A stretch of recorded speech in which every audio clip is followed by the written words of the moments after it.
Prends une feuille et un stylo et fais la part des choses entre ce qui dépend de toi et ce qui ne dépend pas de toi. Souvent, on souffre parce qu'on essaie de contrôler des choses qui ne nous appartiennent pas. Par exemple, tu ne peux pas forcer quelqu'un à te répondre, accélérer le temps pour que les choses arrivent plus vite, contrôler les sentiments de quelqu'un, décider à sa place, faire qu'un recruteur te choisisse, faire apparaître l'amour de ta vie demain matin. Tout ça peut te préoccuper, on est bien d'accord, mais tu n'as pas de prise dessus. Par contre, tu peux envoyer un message pour clarifier une situation. Tu peux relancer une fois, te préparer pour l'entretien, continuer à postuler, sortir et rencontrer du monde. Tu peux t'inscrire à une activité, installer une appli de rencontre, appeler un ami, prendre soin de toi, avancer sur un projet qui te tient à cœur. Il faut bien faire la distinction entre ce qui t'appartient et ce qui ne t'appartient pas.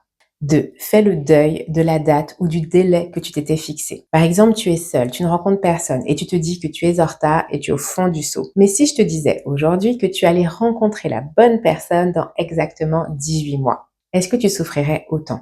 Tu serais toujours seul, la situation n'aurait pas changé et pourtant je suis sûre que tu serais beaucoup plus serein, beaucoup plus sereine, voire même heureux ou heureuse. Parce que tu saurais que dans 1 an et demi, tu rencontrerais cette personne. C'est pareil quand on attend une réponse. On va se dire des choses comme « Normalement, il ou elle me répond très rapidement. S'il ne me répond pas aujourd'hui, ça veut dire que si j'ai pas de nouvelles cette semaine, c'est sûrement que c'est terminé, etc., etc. » Et c'est là qu'on commence à souffrir. Parce que notre cerveau réévalue la situation en permanence et cherche des explications. Rappelle-toi que ton calendrier n'est pas forcément celui de l'autre. 3. Faire le deuil de la date ne veut pas dire faire le deuil de l'objectif. Remplace cette date par une action. Par exemple, au lieu de te dire « je dois rencontrer quelqu'un avant mes 40 ans », tu peux te dire « cette année, je vais créer davantage d'occasions de rencontrer du monde ». Ou même « je vais participer à une activité par semaine ». Je vais accepter davantage d'invitations. Je vais parler à une nouvelle personne à chaque événement. Même chose quand tu attends une réponse à un message. Au lieu de dire « il faut qu'il me réponde aujourd'hui », tu remplaces par « ok, qu'est-ce que je peux faire aujourd'hui ?» Voir une amie, faire ma séance de sport, avancer sur mon projet, finir ce dossier, commencer cette activité que je repousse depuis des mois. On ne peut pas contrôler quand les choses arrivent, mais on peut toujours décider d'agir aujourd'hui.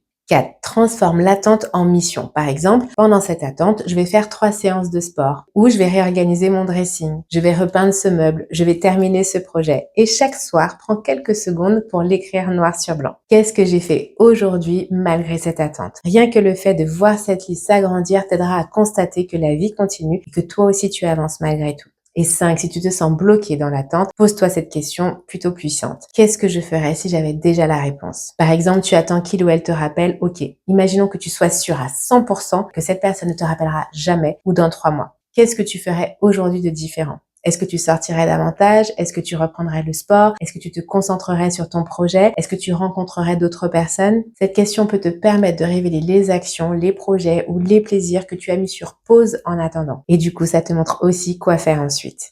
6e conseil pour survivre à l'attente. Et si tu imaginais le pire scénario? Souvent, c'est pas tant l'incertitude qui est insupportable, mais c'est surtout de ne pas avoir de plan B. Alors, et si tu imaginais le pire scénario? Tu vas me dire, mais je le fais déjà, c'est ça qui me stresse. Non, notre cerveau a tendance à imaginer le pire, ok, mais il nous montre seulement le début du film. Et si j'avais jamais de réponse? Et si c'était terminé entre nous? Et si j'avais pas le poste? Etc. et etc.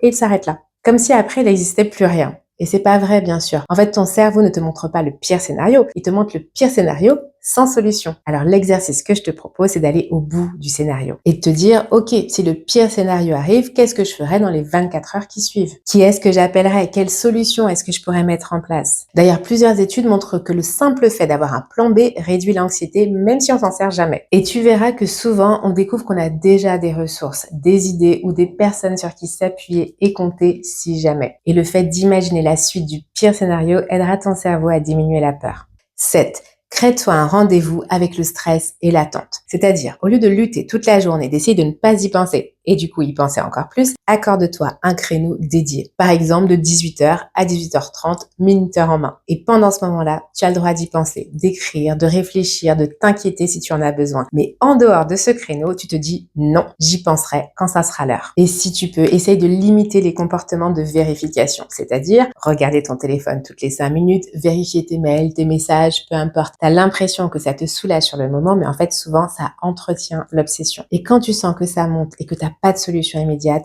8.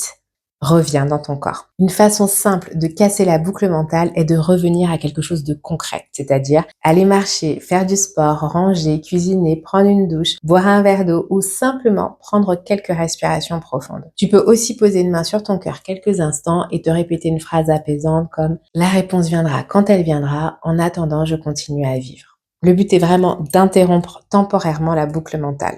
Et pour terminer cette série, rappelle-toi une chose, l'attente crée un vide et notre cerveau déteste le vide. Son rôle est d'anticiper, de prédire et de donner du sens à ce qui nous arrive. Alors quand il n'a pas la réponse, il va souvent l'inventer lui-même en se basant sur des hypothèses. Il ne répond pas, donc il ne m'aime plus. Je n'ai pas de nouvelles, donc c'est mauvais signe. Je suis toujours célibataire à tel âge, donc je finirai seule, etc., etc. Le problème, c'est que ce sont souvent des hypothèses et non des faits. Alors quand tu te surprends à tirer une conclusion, demande-toi, est-ce que c'est un fait ou est-ce que c'est une hypothèse?